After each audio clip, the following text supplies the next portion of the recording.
अगर आप bank employees की तैयारी कर रहे हैं तो इस वीडियो को अंत तक जरूर देखना, क्योंकि इस वीडियो के अंदर हम काफी इंपॉर्टेंट टॉपिक डिस्कस करने वाले हैं। एंड अगर आपको ये वीडियो पसंद आती है तो हमारी इस वीडियो को लाइक एंड शेयर करना मत भूलना। एंड अभी तक अगर आपने इस चैनल को सब्सक्राइब नहीं करा तो जल्दी से चैनल को सब्सक्राइब कर लीजिए, नोटिफिकेशन आइकन को भी प्रेस कर दीजिए ताकि आने वाली नई वीडियोस के बारे में आपको पता लग जाए। उसके साथ साथ मैं आपको ये बताना चाहता हूँ कि जो ये बैंक कंप्लायंस का कोर्स है इसके अंदर आपको कंसेप्चुअल वीडियोस प्रोवाइड करवाई जाएंगी। वीडियोस के साथ साथ आपको mock test, mega mock test और ये पीडीएफ नोट भी प्रोवाइड करवाए जाएंगे। तो जल्दी से आप इस कोर्स में एनरोल कर लीजिए, क्योंकि ये कोर्स आपके लिए काफी ज्यादा हेल्पफुल होने वाला है। अगर आपको फ्री पीडीएफ नोट चाहिए तो आपको व्हाट्सएप के ऊपर टेक्स्ट करना है बैंक कंप्लायंस फ्री पीडीएफ और उसको भेज देना है 9646900030 के ऊपर, और आपको सारी फ्री पीडीएफ नोट्स प्रोवाइड करवा दिए जाएंगे। So let's start our today session. हम कर रहे थे कंप्लायंस इन बैंक्स का module, that is about foreign currency operations under FEMA and other regulations. उसका हमने यूनिट 6 शुरू करा था, that was about obtaining and maintenance of rupee foreign currency post account and residents and non residents account. ठीक है, उसके अभी तक हमने अपने 3 पार्ट्स खत्म करे थे, that are regarding to the operations of rupee post accounts of non resident houses, जिसके हमने कुछ प्रोविजंस को पढ़ा। उसके बाद accounts of non resident banks, कुछ प्रोविजंस को पढ़ा। थर्ड हमने शुरू करा था deposits and account of non resident, उसके अंदर हमने कुछ डेफिनेशंस देखी, कुछ एग्जम्पशंस को देखा। एनआरआईज को डिफरेंट डिफरेंट तरीके के अकाउंट्स हो सकते हैं उनको देखा, जिसके अंदर हमने NR accounts, NRE, FCNR account और कुछ चेंज इन रेजिडेंशियल स्टेटस के बारे में देखा, एसएनआर अकाउंट के बारे में देखा, joint ventures in unincorporate joint ventures account किस तरीके से खुलवा सकते हैं उनको देखा। ठीक है, उसके बाद हमने एस्क्रो अकाउंट्स के रिलेटेड प्रोविजंस को देखा था। ठीक है, उसके बाद अगर कोई इंडियन कंपनी चाहती है इन एनआरआई से डिपॉजिट करना तो किस तरीके से कर सकती है उसको देखा। अदर अकाउंट्स के बारे में डिस्कस करा। नॉमिनेशन की फैसिलिटीज जो प्रोवाइड करी जाएगी कर सकते हैं, हमने उसको देखा। एंड ऑथराइज डीलर की क्या क्या रिस्पॉन्सिबिलिटीज होंगी हमने उसको देखा। यहाँ पे हमने अपना थर्ड पार्ट खत्म करा था। आज हम अपना fourth part of the chapter, that is regarding to the foreign currency deposit accounts of resident in India and overseas, कि इंडियन रेजिडेंट फॉरेन करेंसी के अंदर अपने अकाउंट्स और किसे खुलवा सकते हैं, उनमें डिपॉजिट किस तरीके से करा सकते हैं इन India and in overseas both, उसको हम डिस्कस करने वाले हैं। तो उसके रिगार्डिंग हमारे पास क्या आएंगे, कुछ डेफिनेशन आएंगी जिसको हम सबसे पहले पढ़ेंगे। उसके बाद foreign currency accounts held in India के बारे में पढ़ेंगे, foreign currency accounts held outside India, and इस केस में भी एस्क्रो अकाउंट्स किस तरीके से होंगे हम वो देखेंगे। उसके बाद जो फॉरेन करेंसी अकाउंट तरह तरह के हो सकते हैं उनके कुछ सेलिएंट एस्पेक्ट्स को पढ़ेंगे। उसके बाद जो एफसीआर अकाउंट होता है, foreign contribution regulation act of India, उसके रिगार्डिंग क्या क्या रूल्स है उसको पढ़ेंगे, एंड उसके अंदर क्या रिपोर्टिंग करी जाती है उसको हम डिस्कस करेंगे। ठीक है, सो आज के हम इस टॉपिक को शुरू करते हैं। इसके अंदर हमारे पास सबसे पहले डेफिनेशन आती है। डेफिनेशन जो हम पहले ऑलरेडी पढ़ के आए नॉर्मली वही है, बट एक जो डेफिनेशन हमें लग दी गई है, that is foreign currency account. Foreign currency account मतलब कोई भी ऐसा अकाउंट जो परमिसेबल करेंसी के अंदर खुलवाया गया है, सॉरी किसी भी करेंसी के अंदर खुलवाया गया है other than the currency of India, Nepal और भूटान, कि नेपाल, इंडिया और भूटान की करेंसी के अलावा किसी भी और कंट्री के अंदर खुलाए गए अकाउंट को हम क्या बोलेंगे, फॉरेन करेंसी अकाउंट बोलेंगे। उसके बाद foreign currency accounts held in India, so a person resident in India following तरह के अकाउंट्स खोल सकते हैं सब्जेक्ट टू द रेगुलेशंस। तो अकाउंट कौन से हो सकते हैं, exchange and foreign currency account, ये हम ऑलरेडी एक्सपोर्ट वाले चैप्टर के अंदर डिस्कस कर चुके हैं। तो ईएफसी अकाउंट के अंदर जो पैसा डाला जाता है वो नॉर्मली कहां से डाला जाता है, out of the export proceeds and other foreign exchange proceeds, कि अपने एक्सपोर्ट प्रोसीड्स या फॉरेन एक्सचेंज प्रोसीड्स का पैसा आप क्या कर सकते हो, ईएफसी के अंदर डिपॉजिट करा सकते हो। उसके बाद रेजिडेंट फॉरेन करेंसी अकाउंट, इसके अंदर कुछ आपको सोर्सेज बताए जाएंगे कि सोर्सेज में से ही पैसा आप क्या कर सकते हो, आरएफसी के अंदर डिपॉजिट करवा सकते हो। उसके बाद out of specified sources of receipts of foreign exchange के अंदर भी आप क्या कर सकते हो, resident foreign currency domestic account के अंदर आप पैसा डिपॉजिट करवा सकते हो। उसके बाद हमने एक पढ़ा था डायमंड डॉलर अकाउंट, ये भी हमने क्या करा था, एक्सपोर्ट वाले चैप्टर में डिस्कस करा था। टॉपिक आई थिंक टॉपिक 2.1 के अंदर डीडीए के बारे में डिस्कस करा था कि जो डायमंड के अंदर फर्म्स या कंपनीज इन्वॉल्व है उनके लिए स्पेशल अकाउंट खोले गए थे, डीडीए अकाउंट्स। तो ये अकाउंट्स क्या कर सकते हो, आप खोल सकते हो। उसके साथ साथ जो हमने ऊपर देखे वो लोग तो खोल ही सकते हैं, उसके अलावा कुछ और तरीके के कुछ और रेजिडेंट भी क्या कर सकते हैं, अकाउंट्स अपने खोल सकते हैं। वो कौन कौन है, unit in special economic zone अपने फॉरेन करेंसी अकाउंट खोल सकते हैं। उसके अलावा an exporter who is exporting services and engineering goods on deferred payment terms or has undertaken a turnkey project or construction abroad, वो भी अपने फॉरेन अकाउंट्स खोल सकते हैं। Indian agents of foreign airline और शिपिंग कंपनीज, शिप मैनिंग और crew Manning agencies, मतलब जो उनको मैनेज करती हैं। Project office setup in India, ठीक है, अगर फैमा के अंदर कोई भी पर्सन क्या है उसने प्रोजेक्ट ऑफिस खोले हैं तो वो भी क्या कर सकता है, इस तरीके के अकाउंट्स को खुलवा सकता है। ठीक है, उसके बाद इंडियन कंपनीज जो फॉरेन डायरेक्ट इन्वेस्टमेंट्स जिनको रिसीव हुई है वो भी अपने फॉरेन करेंसी अकाउंट खुलवा सकते हैं। उसके अलावा अगर किसी पर्सन ने इंटरनेशनली सेमिनार या कॉन्फ्रेंसेज या कन्वेंशन हेल्ड करनी है वो भी क्या कर सकते हैं, अपने फॉरेन करेंसी अकाउंट खुलवा सकते हैं। उसके बाद Foreign currency account as stated above may be opened, held and maintained in the form of current saving or term deposit account by the individual and in form of current account and term deposit account in other cases. The account held be singly or jointly in the name of person eligible to open, hold and maintain such account. Basically जो भी हमने अभी account देखे ऊपर वाले and जो लोग खुलवा सकते हैं, अगर तो वो पर्सन इंडिविजुअल है तो वो करंट सेविंग और टर्म डिपॉजिट खुलवा सकते हैं, बट अगर वो पर्सन इंडिविजुअल के अलावा कोई और पर्सन है तो वो सिर्फ करंट अकाउंट और टर्म डिपॉजिट अकाउंट ही खुलवा सकते हैं। उसके साथ साथ जो ये अकाउंट है वो सिंगली और जॉइंट हैंडली दोनों तरीके से खुलवाए जा सकते हैं। ठीक है, उसके बाद हमारे पास जो टॉपिक आता है first, foreign currency accounts held outside India. ठीक है, जो भी हमने देखा था that was foreign currency accounts held in India, कि इंडिया के अंदर आप फॉरेन करेंसी के अंदर कौन कौन से अकाउंट हेल्ड कर सकते हो। मेजरली हमने 4 पार्ट पढ़े। उसके बाद ये जो हमने नीचे लिस्ट पढ़ी, ये लोग भी अपने फॉरेन करेंसी अकाउंट अलग से खुलवा सकते हैं। उसके बाद फॉरेन करेंसी अकाउंट जो आउटसाइड इंडिया कौन कौन से खुलवा सकते हैं वो ये हैं। So following person resident in India, मतलब जो नीचे वाले अभी हम लोग पढ़ेंगे, अगर वो इंडिया के अंदर रेजिडेंट है तो वो अपने foreign currency account outside India खुला सकते हैं, बट जो भी उनके ऊपर रेगुलेशंस लग रही है उनको क्या करना है, कंप्लाई करना है। तो वो कौन कौन से लोग हैं जो फॉरेन करेंसी के अंदर अपना अकाउंट खुलवा सकते हैं। उसमें सबसे पहले आता है authorised dealer in India with its branch head office correspondent outside India. Second, a branch outside India of a bank incorporated और कॉन्स्टिट्यूएंटेड इन इंडिया। बेसिकली एक ऐसा पर्सन इंडिया के अंदर एक ऑथराइज्ड डीलर है इंडिया के अंदर जिसकी ब्रांच क्या है, इंडिया के बाहर है। सेकंड, एक बैंक की ब्रांच आउटसाइड इंडिया, बट जो ब्रांच है वो इंडिया के अंदर क्या हुआ है, फॉर्म हुआ है, बैंक इंडिया के अंदर फॉर्म हुई। उसके बाद इंडियन शिपिंग और एयरलाइन कंपनी, जैसे फॉरेन की shipping company, airline company India के अंदर अकाउंट खुलवा सकती है इंडियन रुपीज, सॉरी इन फॉरेन करेंसी। सिमिलरली एक इंडियन कंपनी और एयरलाइन कंपनी क्या कर सकती है, फॉरेन के अंदर अपने अकाउंट से खुलवा सकती है ताकि वो खुद की जो रिक्वायरमेंट्स उसको कंप्लाई कर सके। उसके बाद insurance reinsurance company registered with the IRDA to carry out insurance और री इंश्योरेंस बिजनेस। तो कि इंश्योरेंस बिजनेस को करने के लिए भी क्या करा जा सकता है, foreign currency account outside India खोले जा सकते हैं। उसके बाद इंडियन फर्म, इंडियन कंपनी और Indian body corporate in the name of its foreign office branch और its representative posted outside India, कि अगर Indian firm, Indian company, Indian body corporate का कोई इंडिया से बाहर ऑफिस है तो उनके अकाउंट पे भी, उनके नाम पे भी foreign currency account outside India खोले जा सकते हैं। उसके अलावा exporter who is exporting services and engineering goods on deferred payment और as undertaking a turnkey projects और अ कंस्ट्रक्शन अब्रॉड। उसके बाद Indian party as for making overseas direct investment provided that the overseas regulator requires a maintenance of such account। कि suppose एक Indian party है जिसकी हमने definition already पढ़ी थी कि इंडियन पार्टी में क्या क्या लोग आते हैं। अगर वो पर्सन ओवरसीज के अंदर इन्वेस्टमेंट करना चाहता है एंड वहां का जो रेगुलेटर है उसकी ये कंडीशन है कि आपको ये अकाउंट खुलवाना ही पड़ेगा, उसके बाद ही इन्वेस्टमेंट कर सकते हो, तो उस केस के अंदर भी फॉरेन करेंसी अकाउंट से खोले जा सकते हैं। उसके अलावा अगर एक कोई पर्सन ECB के थ्रू पैसा रेज करना चाहता है, EDR या GDR के थ्रू, जो अपने ग्लोबल डिपॉजिट रिसीट्स या अमेरिकन डिपॉजिट रिसीट्स पड़ी थी उसके रिगार्डिंग, उसके थ्रू भी अगर कोई पैसा रेज करना चाहता है तो फॉरेन करेंसी अकाउंट्स खुलवाए जा सकते हैं।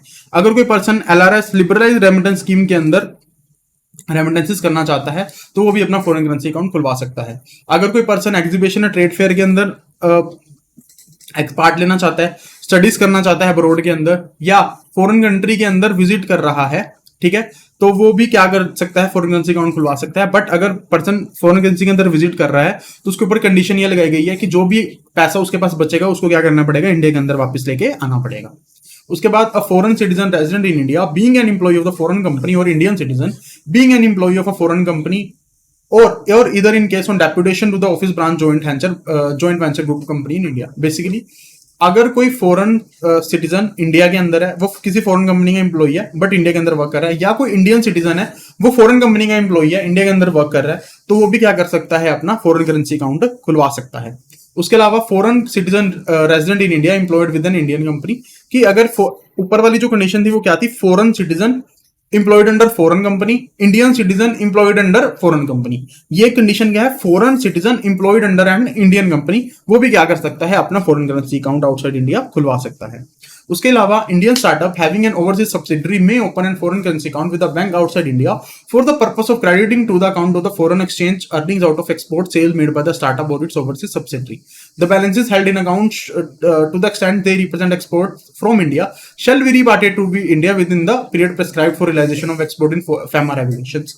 Basically Indian startups भी क्या कर सकते हैं, अपने फॉरेन करेंसी अकाउंट्स खुलवा सकते हैं ताकि जो भी उन्हें एक्सपोर्ट से पैसा मिला है, जो भी एक्सपोर्ट सेल से पैसा मिला है, वो क्या कर सके, इसके अंदर डिपॉजिट करवा सके।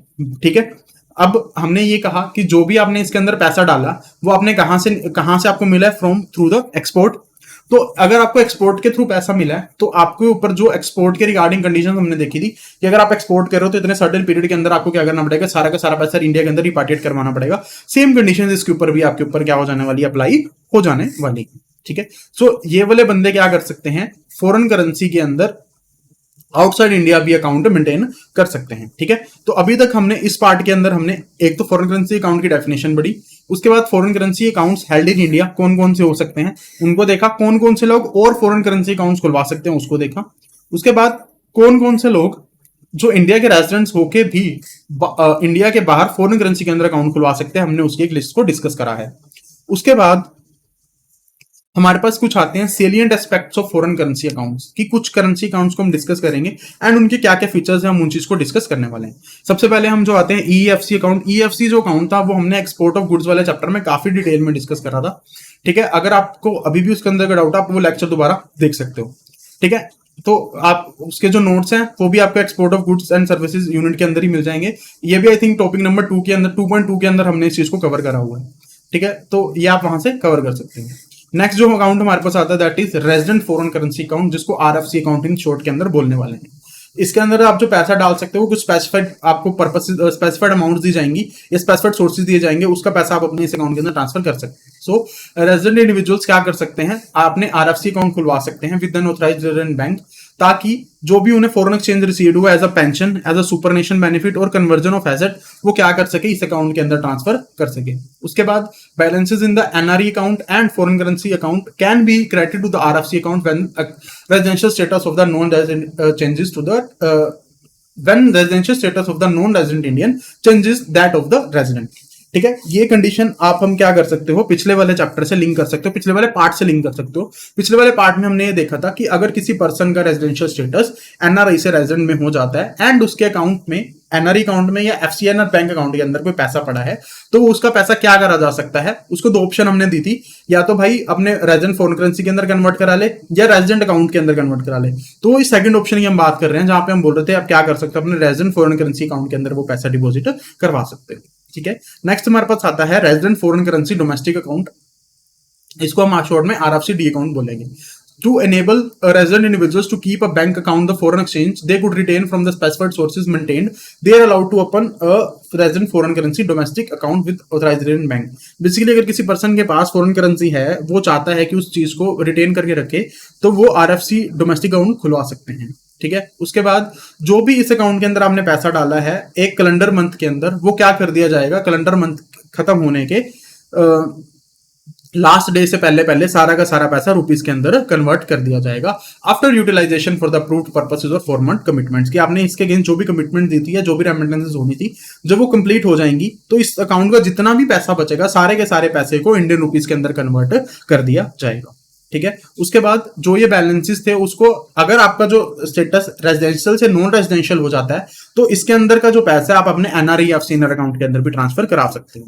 ठीक है, सो बेसिकली आरएफसी अकाउंट और आरएफसी डोमेस्टिक अकाउंट में बेसिकली क्या क्या डिफरेंस हुए, जो आरएफसी अकाउंट का पैसा है वो आप किसके थ्रू जमा करा रहे हो, जो आपको पेंशन से मिला हो, सुपर एनुनेशन बेनिफिट से मिला हो, या आपको अपनी एसेट्स कन्वर्ट करके पैसा मिला हो, वो आप आरएफसी अकाउंट के अंदर डिपॉजिट करवा सकते हो। आरएफसी डी के अंदर बेसिकली क्या है कि आपको फॉरेन एक्सचेंज मिला, आप उसको रिटेन करना चाहते हो तो आप आरएफसी डोमेस्टिक अकाउंट खुलवा सकते हो, बट आपको आरएफसी डोमेस्टिक अकाउंट का जो पैसा है वो हर कैलेंडर मंथ के एंड पे क्या करना पड़ेगा, रुपीस के अंदर कन्वर्ट करवा देना पड़ेगा। ठीक है, उसके बाद जो नेक्स्ट हमने एक लिस्ट पढ़ी थी कि कौन कौन से लोग क्या कर सकते हैं फॉरेन करेंसी के अंदर आउटसाइड इंडिया अकाउंट मेंटेन कर सकते हैं, उसके अंदर एक हमने टॉपिक पढ़ा था unit in special economic zone.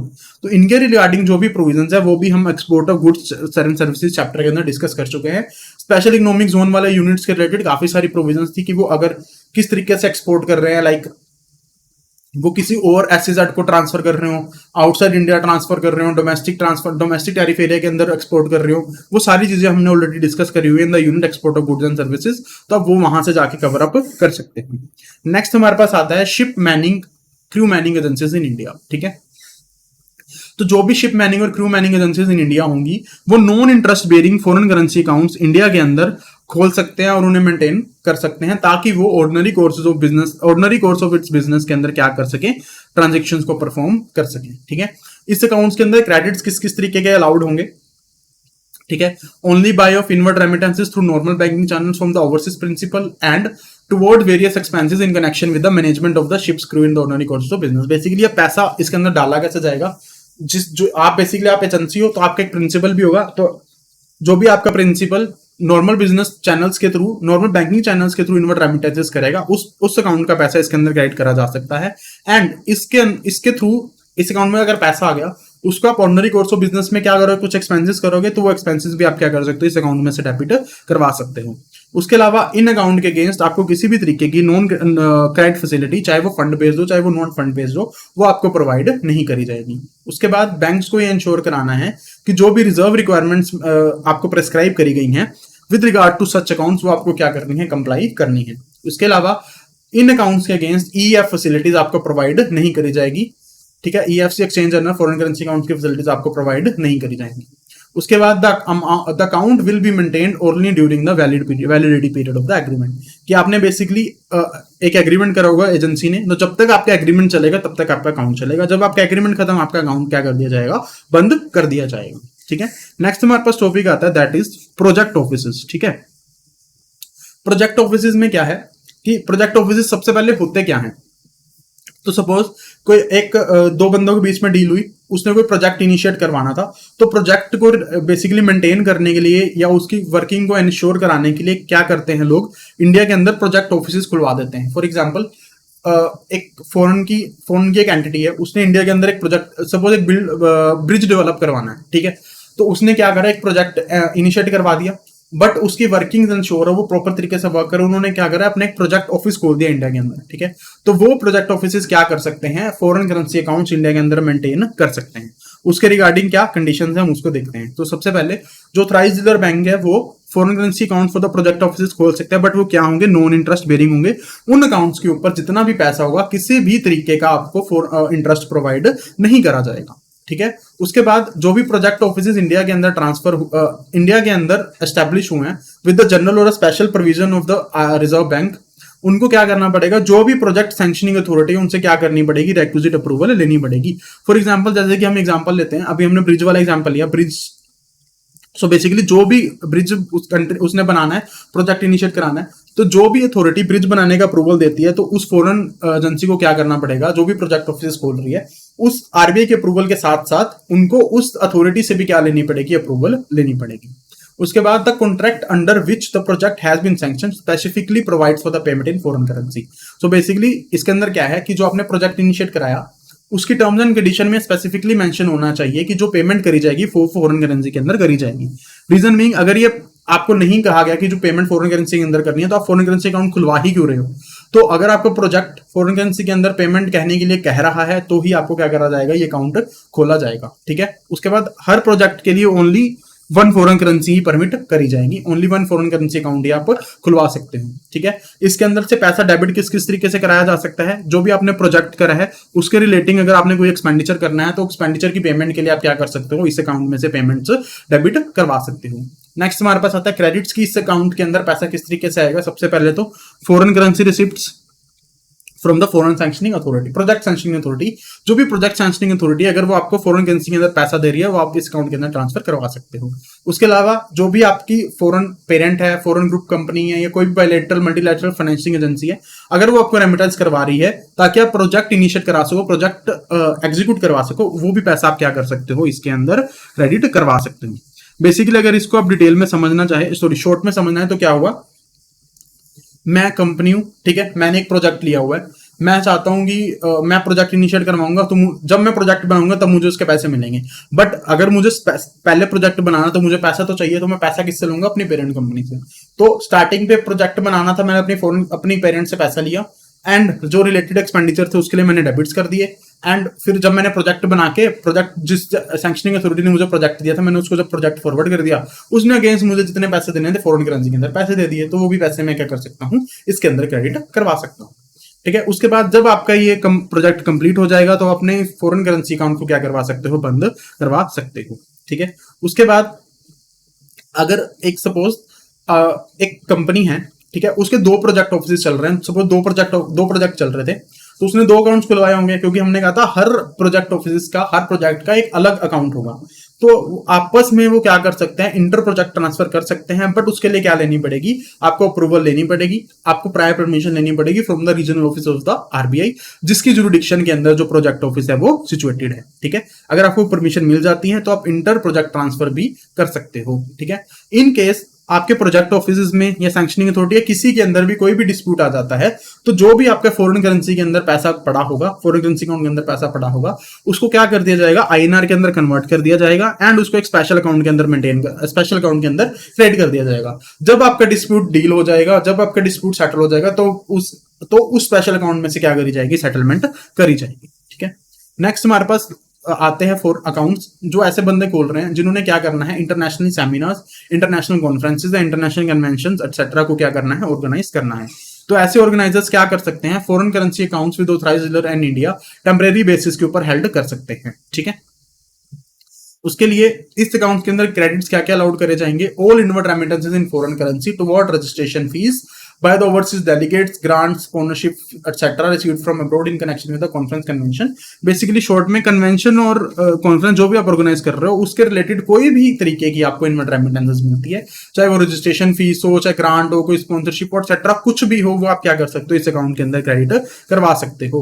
इस अकाउंट में से डेबिट्स क्या क्या अलाउ करे जाएंगे, तो आप अगर आपने जो भी पर्सन्स को इनवाइट करा है कि वो फॉरेन कॉन्फ्रेंसेस के अंदर क्या क्या करेंगे, स्पीक प्रोवाइड करेंगे, जो गेस्ट स्पीकर्स होंगे अपनी नॉलेज प्रोवाइड करेंगे, उनको आप पैसा पे कर रहे हो, कोई ऑनरेरियम पे कर रहे हो, उसके लिए आप क्या कर सकते हो, इस अकाउंट में से पैसा निकलवा सकते हो।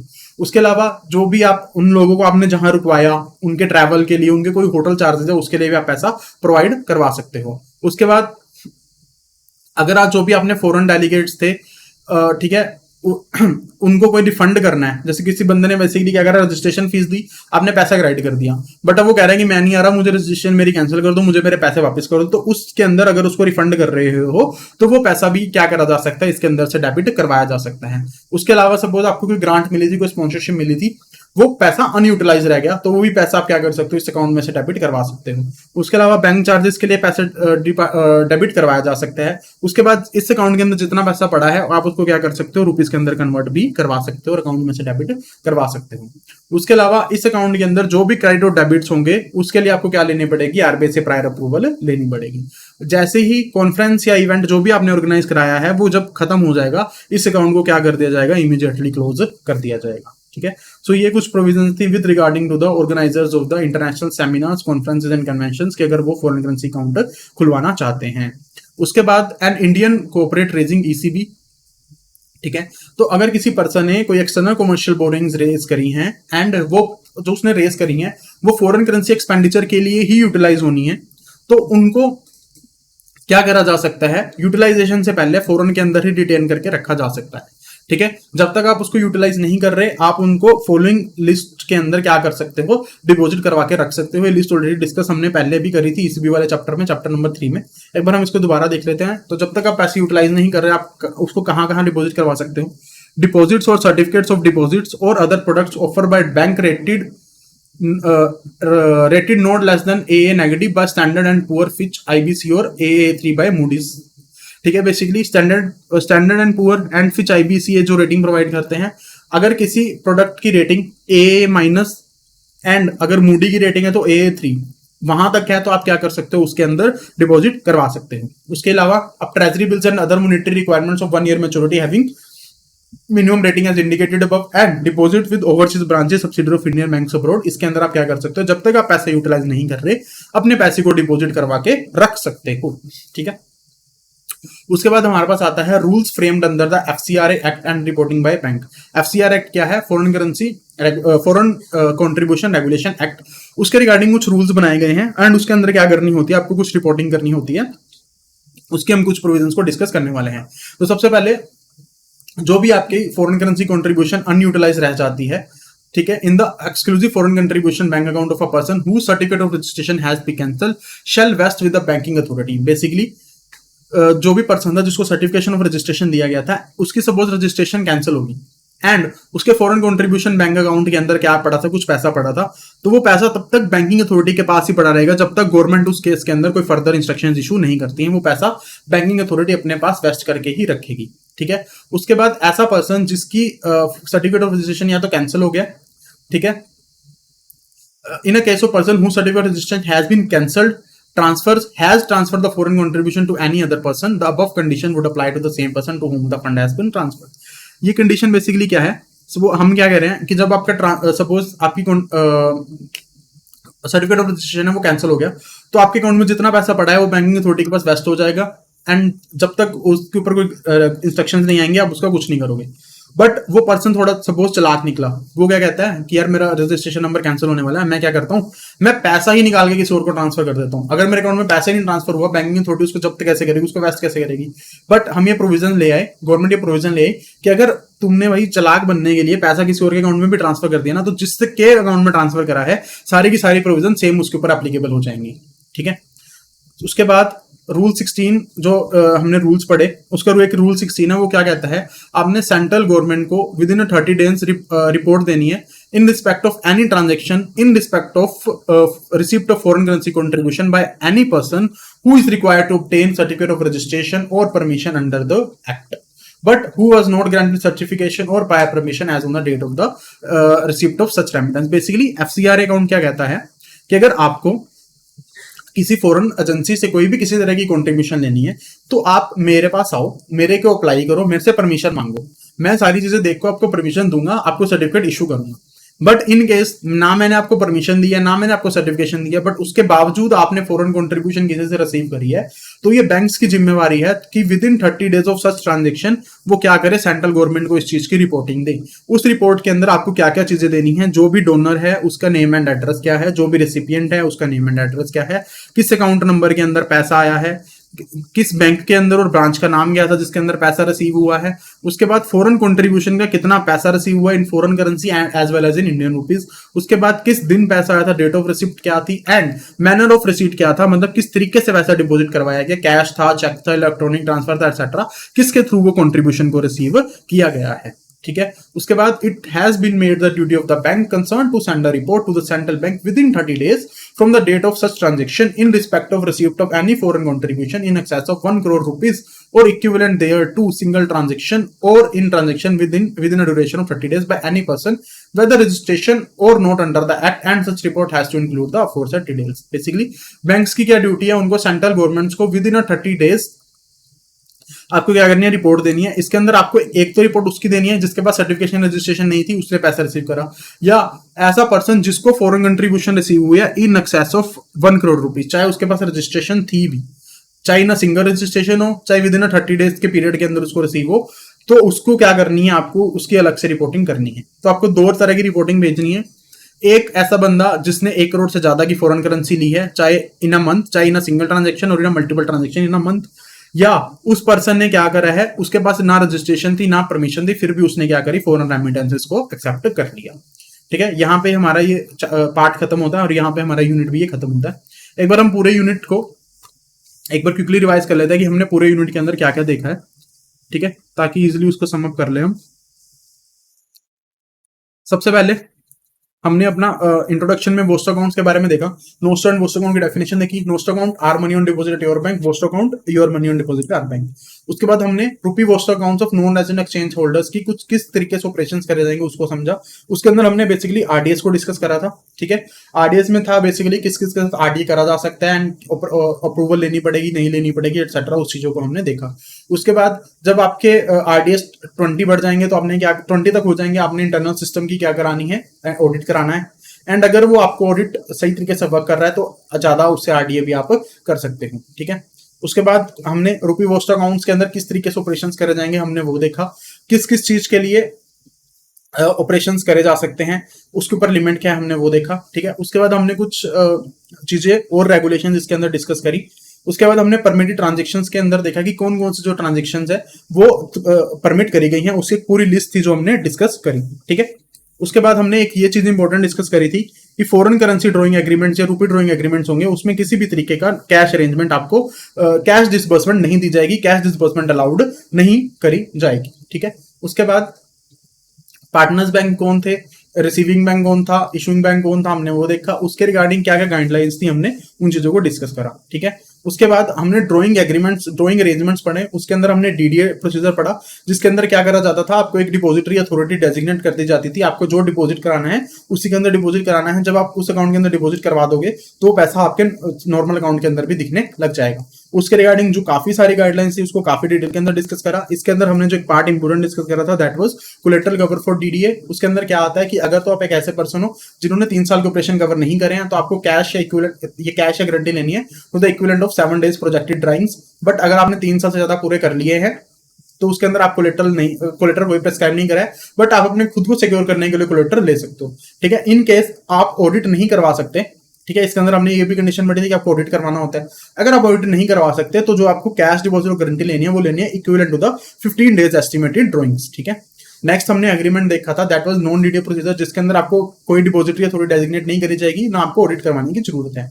इसके अंदर सारी कंडीशंस ऊपर वाली ही लग रही थी। ठीक है, उसके अंदर कोलेटरल कवर में क्या डिफरेंस था, कोलेटरल कवर में एक ये चीज डिफरेंट थी कि आप अगर 3 साल से कम के ऑपरेशन है तो वही 7 days ड्राइंग, 3 साल से ऊपर के ट्रांजेक्शन है कोई कुछ प्रेस्क्राइब नहीं करा गया है।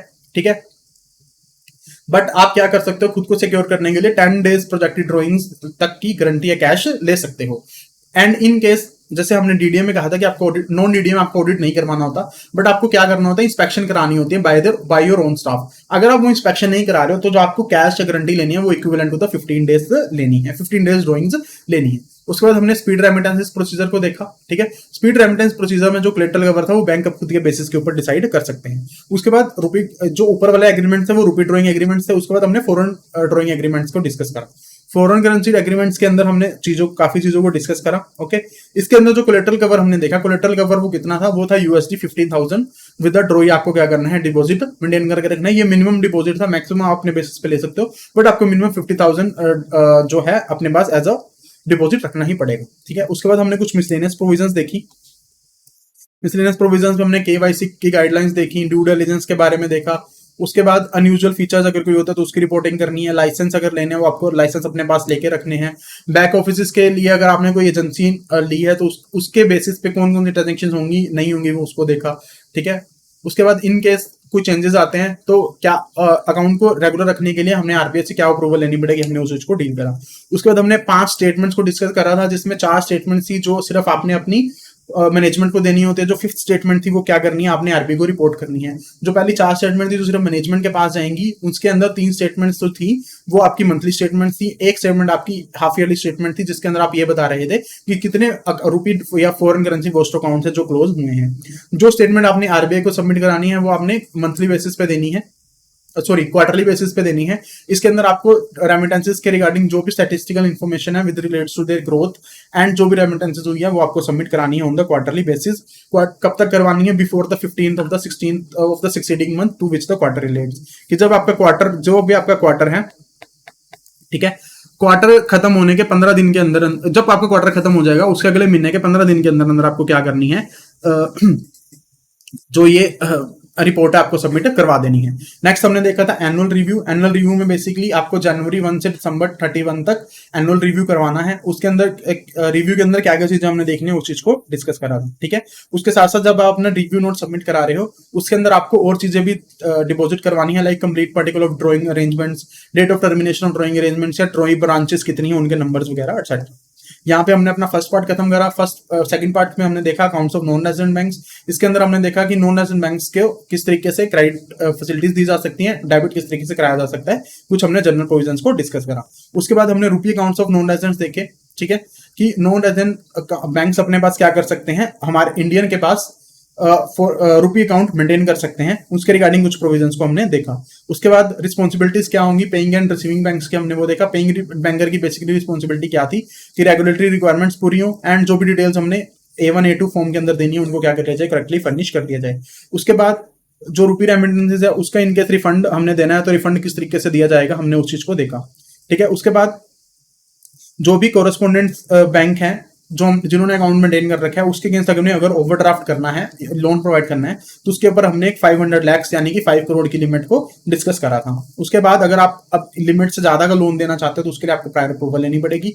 इन केस आपने अप्रूवल से ज्यादा, आपने लिमिट से ज्यादा लोन दे रखा है, 55 डेज के अंदर वो एडजस्ट नहीं हुआ है तो आपको एंड ऑफ द मंथ से 15 दिन के अंदर अंदर आपको क्या करनी पड़ेगी, रिपोर्ट आरबीआई को सबमिट करवानी पड़ेगी। उसके बाद हमने inter banking foreign exchange dealings देखी थी कि जो भी इंटर बैंकिंग डीलिंग्स हो रही है इनके लिए बैंक्स ने क्या करनी है, खुद की लिमिट डिफाइन करनी है। जो भी ट्रांजेक्शन होंगी उसको आपने फॉर्म A2 के अंदर रिपोर्ट नहीं करना है, बट आर रिटर्न्स के अंदर सारी की सारी ट्रांजेक्शन आपकी रिपोर्ट होने वाली है। नेक्स्ट हमने अपना देखा था पार्ट नंबर 3 में हमने देखा deposit and account for non residents. इसके अंदर हमने इंट्रोडक्शन देखी, कुछ डेफिनेशन को डिस्कस करा। डेफिनेशन जो एक डिटेल में हमने डिस्कस करी that was of the POI, person of Indian origin. उसके बाद हमने कुछ एग्जम्पशन डिस्कस करी थी जिसके अंदर हम मेनली देख रहे थे diplomatic mission and diplomatic person के बारे में कि इनके ऊपर जो रिस्ट्रिक्शंस है वो फॉरेन करेंसी वाली को लगने नहीं वाली है। उसके बाद हमने ऐसे अकाउंट देखे जो residents of Nepal and Bhutan ने मेंटेन कर रखे हैं, उनके ऊपर भी रिस्ट्रिक्शन नहीं लगेगी। अगर कोई मल्टीलैटरल ऑर्गेनाइजेशन जिसका एक इंडिया मेंबर है उन्होंने अपने अकाउंट मेंटेन करे हैं, उनकी कोई एफिलिएट बॉडीज, उनकी सब्सिडरीज या उनके ऑफिशियल्स ने अकाउंट मेंटेन करे हैं, उनके ऊपर रिस्ट्रिक्शन अप्लाई नहीं होने वाली हैं। उसके बाद हमने एनआरई अकाउंट्स के रिलेटेड एनआरई अकाउंट्स को काफी डिटेल के अंदर डिस्कस करा। उसके अंदर हमने देखा एनआरई नॉन रेजिडेंट एक्सटर्नल रुपी अकाउंट, उसके अंदर जो भी परमिटेड क्रेडिट से परमिटेड डेबिट से उसको देखा। इनके अगेंस्ट लोन्स किस तरीके से प्रोवाइड करे जा सकते हैं उनकी हमने गाइडलाइंस को डिस्कस करा, अदर एस्पेक्ट्स को डिस्कस करा। उसके बाद पावर ऑफ अटर्नी होल्डर किस तरीके से इस अकाउंट को मेंटेन कर सकते हैं वो देखा, एंड कौन कौन सी ट्रांजेक्शन या कौन कौन सी चीजें एक पावर ऑफ अटर्नी होल्डर नहीं कर सकता, हमने उस चीज को डिस्कस करा। ठीक है, उसके बाद हमने FCNR B account, foreign currency account bank scheme को हमने डिस्कस करा जो कि सिर्फ फिक्स डिपॉजिट के अंदर रखे जा सकते थे। उसके बाद हमने NRO अकाउंट्स को डिस्कस करा, उसके अंदर परमिसेबल डेबिट्स क्रेडिट्स उन चीजों को हमने डिटेल के अंदर डिस्कस करा। नेक्स्ट हमने देखा रेजिडेंट स्टेटस जब किसी अकाउंट होल्डर का चेंज होगा तो किस तरीके से उसके अकाउंट्स को नॉन रेजिडेंट ऑर्डिनरी अकाउंट के अंदर ट्रांसफर कर दिया जाएगा, रेजिडेंट अकाउंट के अंदर ट्रांसफर कर दिया जाएगा। एंड इन केस उसका स्टेटस नॉन रेजिडेंट से रेजिडेंट के अंदर चेंज होता है तो उस चीज को किस तरीके से डील करा जाएगा। ठीक है, उसके बाद अगर नॉन रेजिडेंट नॉमिनी को फंड्स पे करने हैं तो किस तरीके से उसके फॉरेन एनआर अकाउंट के अंदर डिपॉजिट कर दिए जाएंगे। फिर हमने जो एक अकाउंट डिस्कस करा दैट वाज एसएनआर अकाउंट, जो बेसिकली क्या था कि ऐसे बिजनेसेस जो इंडिया के अंदर डील कर रहे हैं वो एसएनआर अकाउंट खोल के अपनी बिजनेस ट्रांजेक्शन इंडियन रुपीज के अंदर परमिट करवा सकते हैं। उसके बाद हमने एस्क्रो अकाउंट डिस्कस करा कि एस्क्रो अकाउंट बेसिकली क्या थे, उसके रिगार्डिंग क्या क्या प्रोविजंस थी। ठीक है, और हमने ये देखा था जब आपकी ट्रांजेक्शंस पूरी हो जाएंगे एस्क्रो अकाउंट्स के रिलेटेड वो अकाउंट्स को क्या कर दिया जाएगा, बंद कर दिया जाएगा। एफडीआई की ट्रांजेक्शन अगर एस्क्रो अकाउंट्स के थ्रू डील हो रही है तो फैमा की प्रोविजन जो एफडीआई के ऊपर लगती है सेम एस्क्रो अकाउंट्स की ट्रांजेक्शंस के ऊपर लगने वाली है। ठीक है, उसके अलावा अगर किसी एनआरआई या पीआईओ से अगर वो इंडियन कंपनी रेमिटेंस लेना चाहती है तो किस तरीके से ले सकती है, सिर्फ only on no repatriation basis ही डिपॉजिट को एक्सेप्ट करा जा सकता है। रिपार्टीशन बेसिस के ऊपर ऐसे डिपॉजिट को एक्सेप्ट करने की हमें परमिशन नहीं दी गई है। उसके बाद हमने कुछ अदर अकाउंट्स और डिपॉजिट डिस्कस करे थे जिसके अंदर हमने बेसिकली डिस्कस करा कि एक ब्रांच अपनी ही कोई फॉरेन ब्रांच के अंदर अपने हेड ऑफिस के अंदर डिपॉजिट कर रहा है या बाहर वाली branches foreign head office India के अंदर अकाउंट मेंटेन करा रहे हैं तो उनके ऊपर कंडीशन शिपिंग और एयरलाइन कंपनीज अकाउंट्स मेंटेन कर सकती हैं। एंड जो अनकॉर्पोरेटेड जॉइंट वेंचर्स है वो किस तरीके से इंडिया के अंदर अकाउंट मेंटेन कर सकते हैं। उसके बाद हमने नॉमिनेशन फैसिलिटी के बारे में देखा और हमने ये देखा जो भी ऑथराइज्ड डीलर होंगे जो इन अकाउंट को मेंटेन कर रहे होंगे उनकी क्या क्या रिस्पॉन्सिबिलिटीज होंगी। रिस्पॉन्सिबिलिटीज में मेन क्या क्या आता है, रिजर्व बैंक के द्वारा जो भी डायरेक्शंस इशू करेगी उनको कंप्लाई करना एंड पीरियोडिक बेसिस पे जो भी आपको स्टेटमेंट्स और पीरियोडिक रिटर्न सबमिट करवाने के लिए कहा गया है उनको सबमिट करवाना। यहाँ पे हमने पार्ट 3 खत्म करा था, आज हमने पार्ट 4 शुरू करा। पार्ट 4 में हमने सबसे पहले डेफिनेशन देखी, फॉरेन करेंसी अकाउंट्स देखे जो इंडिया के अंदर हेल्ड करे जा सकते हैं। उसके बाद फॉरेन करेंसी अकाउंट्स हेल्ड जो आउटसाइड इंडिया हेल्ड करे जा सकते हैं, कौन कौन हेल्ड कर सकते हैं उनकी हमने लिस्ट पढ़ी। उसके बाद इन अकाउंट्स के हमने सेलिएंट फीचर्स को देखा। जो हमने एक अकाउंट डिस्कस करा आरएफसी अकाउंट की, उसके अंदर आप पैसा किस किस तरीके से मेंटेन कर सकते हो, out of your foreign exchange received as pension superannuation fund और कन्वर्जन ऑफ एसेट्स। उसके बाद हमने आरएफसी डोमेस्टिक अकाउंट को देखा जिसके अंदर आप अगर आपके पास फॉरेन एक्सचेंज आया तो आप उसको रिटेन करना चाहते हो तो आप उसके अंदर पैसा डिपॉजिट करवा सकते हो। उसके बारे में देखा। उसके अंदर हमने एक कंडीशन क्या देखी कि जो भी आपका पैसा क्रू होगा इन अ कैलेंडर मंथ वो आप before the last day of the succeeding calendar month क्या कर दिया जाएगा, रुपए के अंदर कन्वर्ट कर दिया जाएगा। ठीक है, उसके बाद अगर आपका एनआरई या एफसीएनआर के अंदर पैसा पड़ा है, अगर आपका स्टेटस रेजिडेंट से नॉन रेजिडेंट के अंदर चेंज हो जा रहा है, सॉरी अगर आपका स्टेटस रेजिडेंट और नॉन रेजिडेंट के अंदर चेंज हो जा रहा है तो जो भी पैसा आपके नॉन रेजिडेंट जो भी पैसा आपके रेजिडेंट डोमेस्टिक अकाउंट में पड़ा है उसको एनआरई या एफसीएनआर अकाउंट के अंदर ट्रांसफर किया जा सकता है। अगली हमने जो प्रोविजन डिस्कस करी थी that was regarding the ship Manning और क्रू मैनिंग एजेंसीज कि वो किस किस तरीके से अपना अकाउंट मेंटेन कर सकते हैं। जो अकाउंट मेंटेन करेंगे वो नॉन इंटरेस्ट बेरिंग होगा, उसके लिए कोई भी कैट फैसिलिटी प्रोवाइड नहीं करी जाएगी, ईएफसी फर्टिलाइजर आपको प्रोवाइड नहीं करी जाएगी। जब तक आपका पीरियड वैलिड है तब तक ही वो जब तक आपका एग्रीमेंट वैलिड है तब तक आपका अकाउंट वैलिड होने वाला है। आप उसके अंदर क्रेडिट्स और डेबिट्स भी परमिटेड कौन कौन से करेंगे उसको हमने डिस्कस करा था। उसके बाद प्रोजेक्ट ऑफिस के रिगार्डिंग हमने कुछ प्रोविजन डिस्कस करेगी, उसके अंदर कौन कौन से क्रेडिट्स हो सकते हैं, कौन कौन से डेबिट्स हो सकते हैं। इन केस कोई डिस्प्यूट होता है तो वो पैसा निकाल के सेपरेट अकाउंट में खोल रख दिया जाएगा, जब वो डिस्प्यूट सेटल हो जाएगा उस अकाउंट के अंदर से सेटलमेंट कर दी जाएगी। ठीक है, उसके बाद हमने अगर देखा कि अगर कोई पर्सन इंटरनेशनल सेमिनार, कन्वेंशन या कॉन्फ्रेंस ऑर्गेनाइज करना चाहता है तो वो किस तरीके से फॉरेन करेंसी अकाउंट मेंटेन कर सकता है, उसके अंदर उसको कौन कौन से क्रेडिट्स और डेबिट्स अलाउ करे गए हैं। और हमने एक ये चीज देखी थी कि अगर इस अकाउंट में से कोई भी क्रेडिट या डेबिट्स करवाने हैं तो उसके लिए हमें आरबीआई से अप्रूवल लेनी पड़ेगी।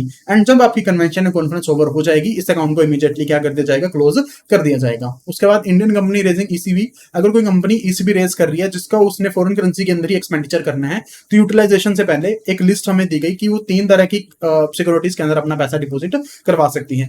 3 तरीके की डिपॉजिट्स के लिए उनको क्या करा गया है, कुछ रेटिंग प्रोवाइड्स करेगी कि अगर उस सिक्योरिटी की मिनिमम रेटिंग इतनी ही होनी चाहिए तभी आप क्या कर सकते हो, पैसा डिपॉजिट करवा सकते हो बिफोर योर यूटिलाइजेशन। उसके बाद हमने एफसीआर अकाउंट की कुछ प्रोविजन देखी जो ये कहता था कि अगर आप फॉरेन रेजिडेंट से कोई कंट्रीब्यूशन लेना चाहते हो तो आपको क्या लेनी पड़ेगी, सर्टिफिकेट ऑफ रजिस्ट्रेशन लेना पड़ेगा, प्रायर परमिशन लेनी पड़ेगी। ठीक है, इन केस अगर ऐसा कोई इंसिडेंट होता है कि उस बंदे ने प्रायर परमिशन नहीं ली है तो आपको क्या करना है, बैंक्स को within 30 days government of India को उन चीजों की रिपोर्टिंग करनी है। उसमें हमें कुछ चीजें दी गई कि आपको क्या क्या चीजें बतानी है, जिनमें था कि किस बंदे ने डोनेट करा है, किसने रिसीव करा है, किस अकाउंट में रिसीव करा है, किस बैंक में रिसीव हुआ है, कितना पैसा रिसीव हुआ, किस दिन रिसीव हुआ और किस तरीके से रिसीव हुआ है, इन चीजों की आपने रिपोर्टिंग करनी है।